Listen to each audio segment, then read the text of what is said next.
Well, you can see right here that it is indeed Fantasy Author's Handbook. I am indeed Phil. It's a beautiful sunny day here in the Pacific Northwest. It is May 2nd of 2024, which means we're going to be talking about April.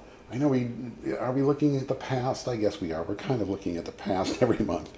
But this is our April month-end wrap-up video, and let's dive into it. In fact, this is one of three. I've started doing these as one where I would talk about books that I read in that month, then books that I have bought or received in that month, and then kind of went through the blog posts, which you'll see here, and talked about those. That ended up being some pretty big videos.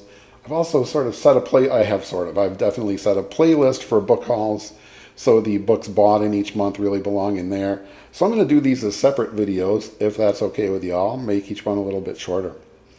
So today we just kind of run through the five posts, because it's every Tuesday, and we don't know exactly how many Tuesdays are going to be in any given month, that you saw, and I'm sure you've read already. And if you haven't, it's free. It's there. Links down below for everything. You can see it's not scary. You can read it. There's no Patreon. There's no paywall. There's no membership. There's no cult. There's no secret society. Anyway, so what did I talk about this month? Kind of a bunch of stuff. First of all, on April 2nd, I asked the question, do your characters exhibit greatness and grandeur? This was actually inspired by a little passage from this book that I have been slowly reading. This is my last random paperback pick, and it turns out that even though it's just a skinny little book, it's like super dense. Look at this teeny weeny type. Thank you, the inventor of reading glasses. Loving it so far. I'm still working my way through it.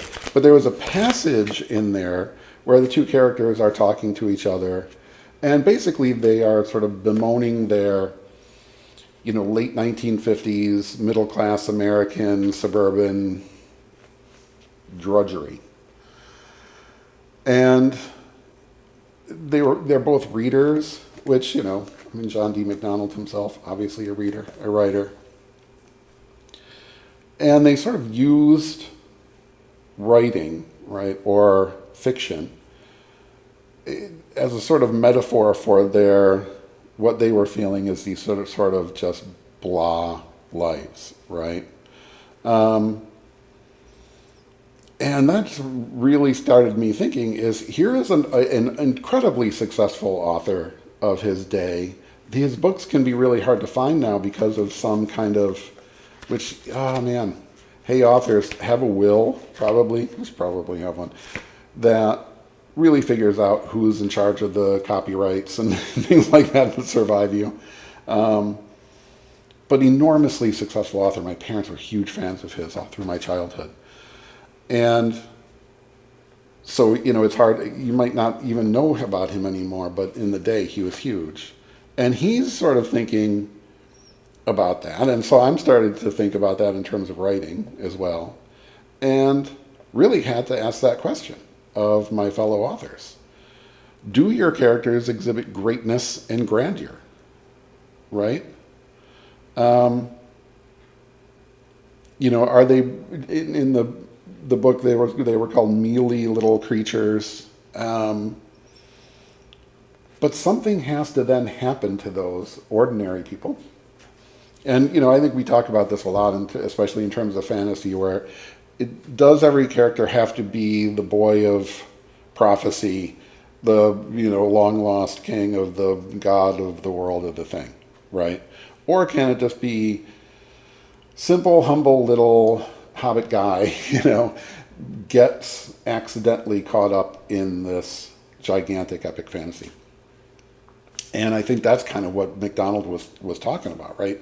You can be this mealy little person, poor little thing, bleeding around in its pedestrian or petite bourgeois experience. But then, right, they have to be brought high or pushed low, or even some combination of those things, right? And so then they become important in some way, right? And important in this, in the way this book is shaping up to be, in this kind of tawdry affair between neighbors that looks like it's kind of going bad. Don't spoil it. I still have this much to go. So, you know, have they, in an effort to sort of aggrandize themselves, have they ended up being brought low? But in order to really be brought low, you have to be somewhere in the first place. You have to have some kind of loftier goals, or your eyes on some kind of prize, you know.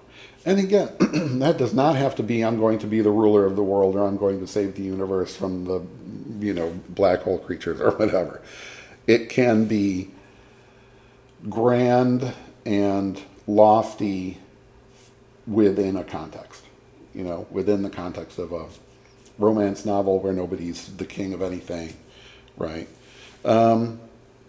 And so, you know, also ended up finding kind of parts of our last GoodReads group read, Growing Great Characters from the Ground Up, which you've seen on previous videos. So that's what I'm kind of talking about here, right? Ending with a quote from Harlon Ellison that I'm looking off screen to read. There is no nobler chore in the universe than holding up a mirror of reality and turning it slightly, so we have a new and different perception of the commonplace, the everyday, the normal, the obvious. Okay? So there's that question. Do your characters exhibit greatness and grandeur? While I reach over to send my other screen to the next post, which was, again, every Tuesday, April 9th,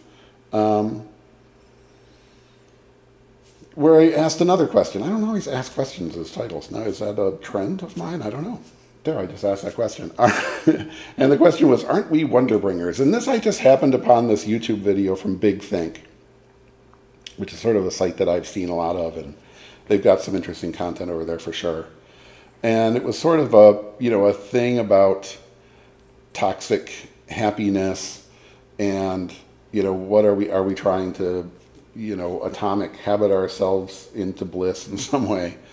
Watch that video. It's short. It's smart. It's interesting. And the question is really, shouldn't we be looking for the wonder in the world? And in particular, if we're writing fantasy and science fiction, isn't that what Tolkien was doing? Isn't that why Lord of the Rings is this enduring mega classic? Isn't that why it's the fantasy epic that everyone has been copying since then? To some degree or another, they really have been. I used to be the Forgotten Realms line editor at Wizards of the Coast. And basically my job was to sort of make Tolkien books, and then I just, you know, pushed as much Robert E. Howard and Michael Moorcock in there as I possibly could. But, right? And I think that's what Lord of the Rings, The Hobbit really brings for people, is that sense of wonder. And we're in this crazy new world, and with magic and all these giant happenings. One of my favorite science fiction novels of all time is Gateway by Frederick Pohl. Does a great job of that. You get into these little alien spaceships that have been left abandoned. You turn some switches. No one's been able to figure out how these things actually work, have not figured out their navigation system. And then zoom, this faster than light thing just goes somewhere. And you never know where you're going. You don't know how long it's going to take to get there. It's enormously dangerous. And then you arrive where? And one of the things that Pohl did beautifully, and this was I read this, I was a young teenager, infused that book with such a sense of wonder, a wonder of the galaxy, a wonder of what a black hole would look like, what a nebula would look like inside of it, close up of it. And so that's something that I just sort of, with a nod to Big Think, just sort of threw that question out there. Are we, as genre authors, bringing the wonder? Bring the wonder, y'all. The next one I got, you know, I don't always get like super personal. You know, I'm a complex character, and you're never going to see the full picture. But On April 15th or April 16th, in no way related to tax day, I did not write my writing manifesto. And one of the things that I said right away in this is like, this isn't your writing, this isn't the cult's writing manifesto, this isn't how everyone from now on needs to do this, how everyone needs to approach this being a writing career. This is just me. After writing, obviously very commercial stuff, a couple of video game novelizations, things like that, I was kind of, unceremoniously, in a way, thrust out of there 14 years ago, I guess. Long enough that I carry no more baggage. But had to sort of rethink, well, who am I as a writer now? And I did. I struggled with that. But it's been really about 9 years since I made the decision to just sort of dial it career-wise back to the very beginning. And rather than kind of chase after what is the next fantasy novel per se, or what's the thing that's going to make me money, I went back to writing poetry, went back to writing short stories, went back to kind of not caring whether or not it sold, not caring if this is the one that got me an agent. Now, I'm not saying, again, this is me, that's not you. This is a guy who is at a certain point in his career and in his life where I'm chasing after the dream bestseller or something like that. It's just not part of what I'm doing. I am an editor and I love doing that. That's what my job is. That's how I make a living. And so it's not kind of, I've lost, and you can see that I haven't really been out there doing this, that kind of, let's write for money. I haven't been doing that at least for about 9-10 years.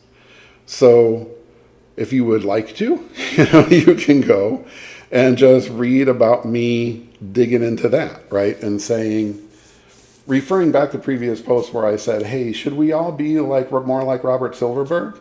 Where I looked at his ISFDB page, right? The Internet Speculative Fiction Database, where you can see this shockingly enormous list of full-length novels coming out, 3 or 4 or more in a year.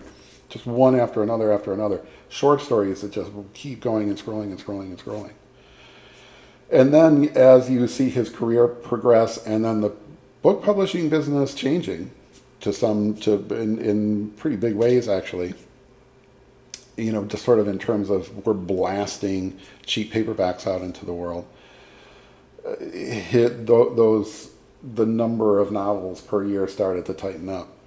And I think, honestly, as a reader and as a Robert Silverberg fan, I'm seeing the quality of his writing, the quality of the books themselves, the concepts, the time that he has spent working on that, rather than that pulp author just kind of boom, boom, boom, boom, boom, boom, boom, right, live on, 2 cents a word or something.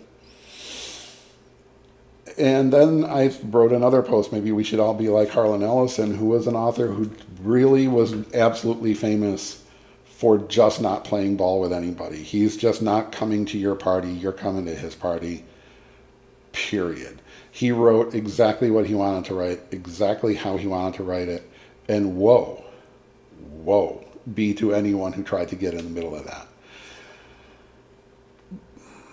Now, do you have to be the kind of, we'll call him aggressive guy that Harlon Ellison was? One of my, I think I probably said it before, even on this channel. Like, one of the greatest moments in my life was that Harlon Ellison yelled at me. I mean, that's just like, it was like, I've been yelled at by Harlon Ellison. And let me tell you, when you've been yelled at by Harlon Ellison, you've been yelled at by somebody. But my favorite author of all time, the guy who wrote the story that turned a very young Phil into, it would be cool to make like comic books and stuff, into that is what you do. And that's how you do it. How does that guy do it? How is this possible? And it was like my entire life turned on that short story, I Have No Mouth and I Must Scream. And it was like, okay, Harlon Ellison, I see you. You're my mentor, whether you like it or not, So is this me saying I'm going to be more like Harlon Ellison? Sure. It's also not me saying, this is it, I'm leaving all of this behind and all of this terrible genre ghetto stuff, and now I'm an artiste and I'm only going to write great literature. Yeah. This just came in the mail today. I picked this out of the mailbox. Oh, I'm filling in the gaps in my Doc Savage collection. So am I like now going to move to Manhattan and be part of the literati and sit around and chortle with George Plimpton? I mean, no, right? I'm going to keep writing some poetry. I'm going to keep reading these books. I read them, right? What am I reading right now? Preview for the next video. Perry Rodan #3. I'm collecting the entire series and I'm reading them. And, I might just write that sort of dark fantasy novel that I have been thinking about but not really writing for 10 years or longer. And I might do that. There's this dungeon crawl idea, right? Lots of horror that I really want to write. I mean, if you told me, Phil, you have to pick one genre as an author and you can only do that, it's going to be kind of what you might sort of call post-horror. So I'm going to be doing that sort of stuff. But whatever it is, it's going to be because I want to write it, not because it's the trend, it's the trope, it's the thing, it's the what they want, it's the assignment, right? Tie-in fiction, no, unless it's Star Trek. That's the only one I would dive into because I'm just that. I'm that level of, okay. Then the next post on April 23rd, a little more on GoodReads reviews and so on. I don't think there's really any reason for me to, in another video, refer back to a post that refers back to a video, which was the video why I give every book I read 5 stars on GoodReads. This doesn't really belabor the point. It's sort of me going out into the world and trying to find people who, for the most part, agree with me about sort of the critical community, etc. And then some people who don't. So this is just sort of more context on that whole GoodReads and just review and relationship with reviews and writing reviews and being reviewed and reading reviews and so on. So for anyone who has seen that video, you're definitely going to want to go to that post and just kind of get a little bit more context. It takes that post out into the world a little bit. And then we finished up on April 30th, 5 posts in a month. Fantastic. Called The Traditional Book Business is Not Going Anywhere, because the traditional book business is not going anywhere. This was in response to, and you'd have to really search for posts from me that are directly in response to somebody else's writing on the internet. But there was just this, I'm always out there reading about and keeping up on the publishing business and books and all that kind of stuff. I'm always voraciously all over the internet and everywhere. And, this article by L. Griffin just sort of passed by me. And it was called No One Buys Books, which immediately gets my attention, right? Because that's the clickbait thing, right? The world is coming to an end gets you to click on, or more people to click on that than, hey, actually everything's fine, guys, for the most part. So that doesn't seem to sell, though I bet it would. I wonder if the media, whoever that is, and this, I'm not taking this one person and, putting on her shoulders the media, believe me. But has anybody tried that? Has anybody tried reporting on the good stuff? I don't know that I've ever seen it. But in any case, the article basically broke down to this, that, and all of this was drawn, by the way, from testimony and evidence, etc., from the Random House Simon & Schuster merger trial, where, I'm sure you remember this, Penguin Random House wanted to buy Simon & Schuster, but does that create some version of a monopoly? And it turns out that the judge said it's close enough that I'm not going to allow it. So those two companies are still separate. And so we were going to go from the big five to the big four. I don't even know if I remember how many there are anymore. 6, 5, 4. 6, 5, whatever it is. Very, very large publishing companies, conglomerates of publishing companies. I'm all but I think one or two are parts of bigger media companies, media conglomerates. And no, I don't think that that's a great thing. I mean, I would love that there would be more, right? And I think that's what the judge came away with, is that, eventually there's no competition in this at all. The articles written about that trial really blew up all over sort of book media and the writing community out there, because these were people in the book industry who were talking on the record about stuff that they don't talk about on the record. And a lot of people who really had a sense of this is what big publishing is and how it functions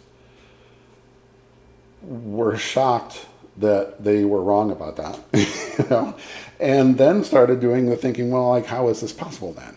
Because they're talking about things like, more or less, 90% of books published every year do not make a profit. How is that possible? That must mean that they're all failing, right?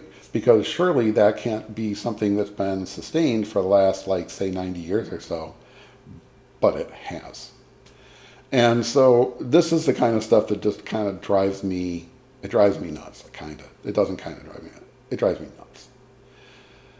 Because it's based on a fundamental misunderstanding, not just of the book business, but of business in general. Right?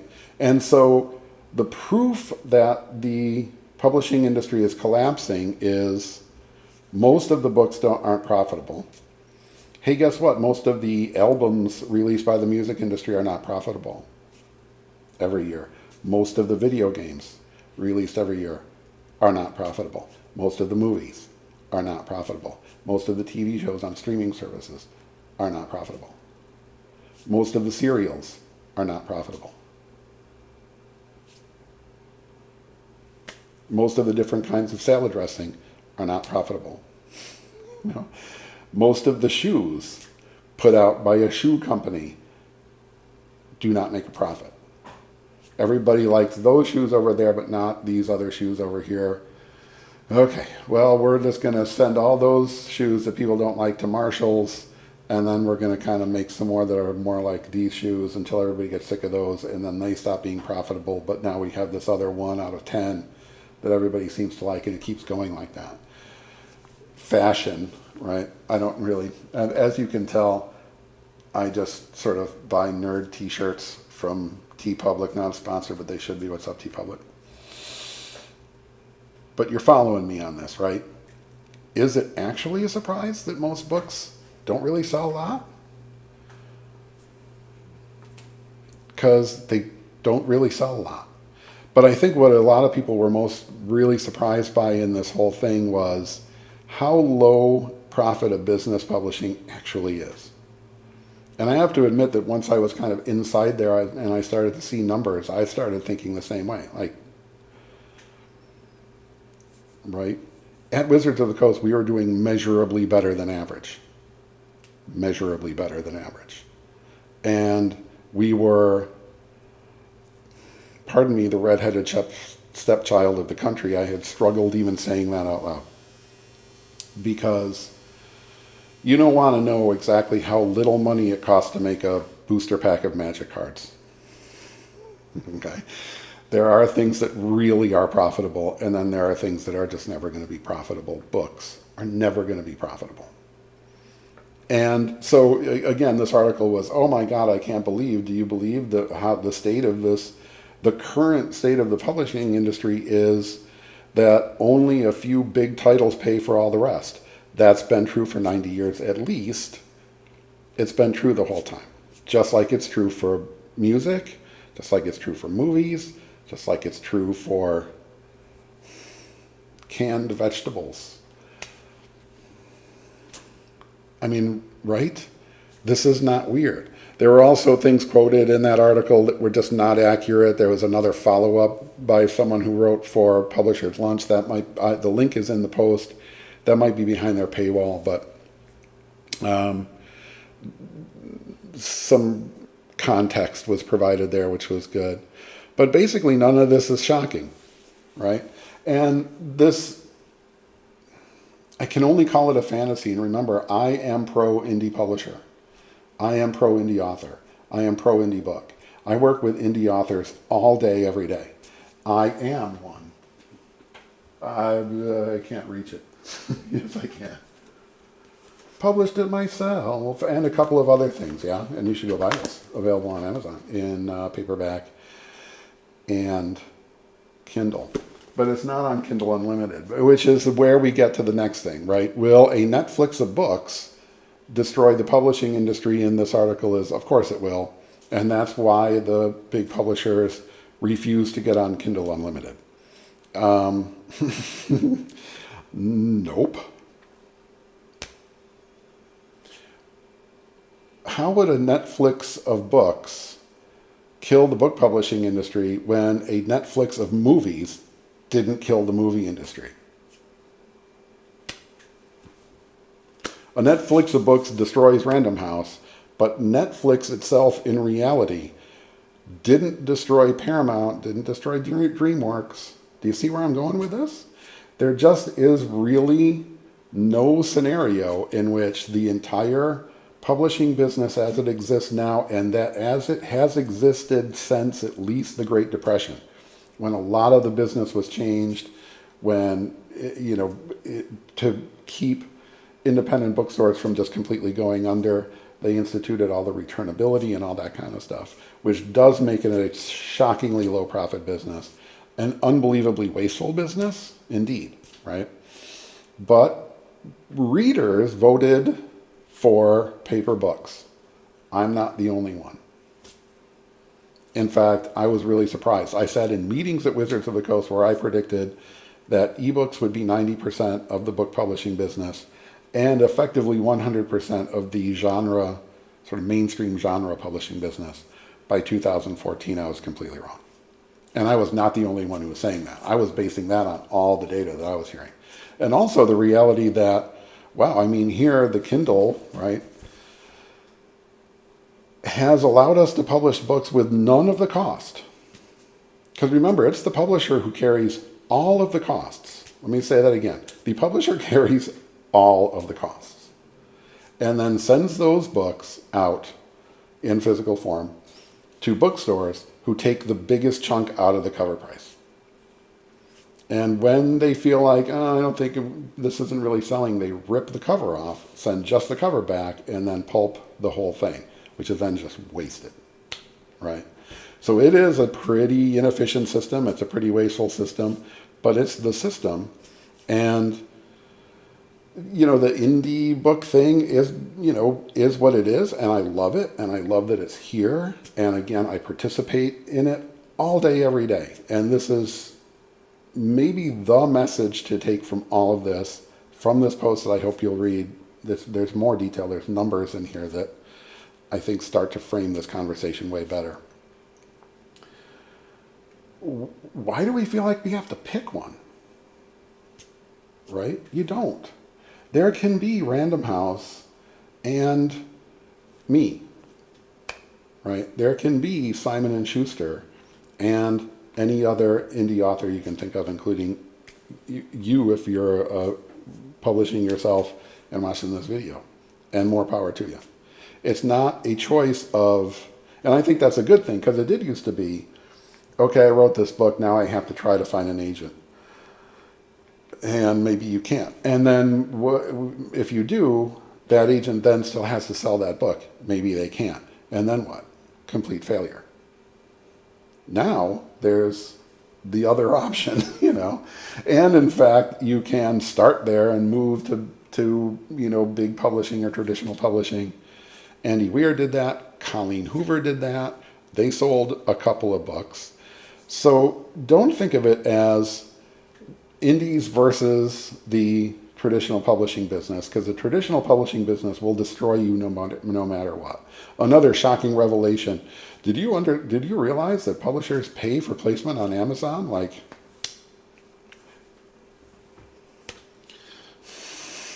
okay, they pay for the table at Barnes & Noble too. The cereal companies pay for which cereals are at eye level, and then which cereals are at eye level for kids. And they pay Safeway and they pay Kroger for that. Okay? This is not weird. This is not new. This is not some shocking revelation, some secret, oh my God, we finally broke in the secret code of the cult, and this is business as usual. And it has been for decade after decade after decade. And now we live happily in a world where we have some really huge publishers. We have a huge array of small press publishers and covering every conceivable category, genre, etc. And we have full-on independent, it's just me and I'm publishing my book. It's not either or, it's all of those things together. It's choices that we have. And let's think of it this way, right?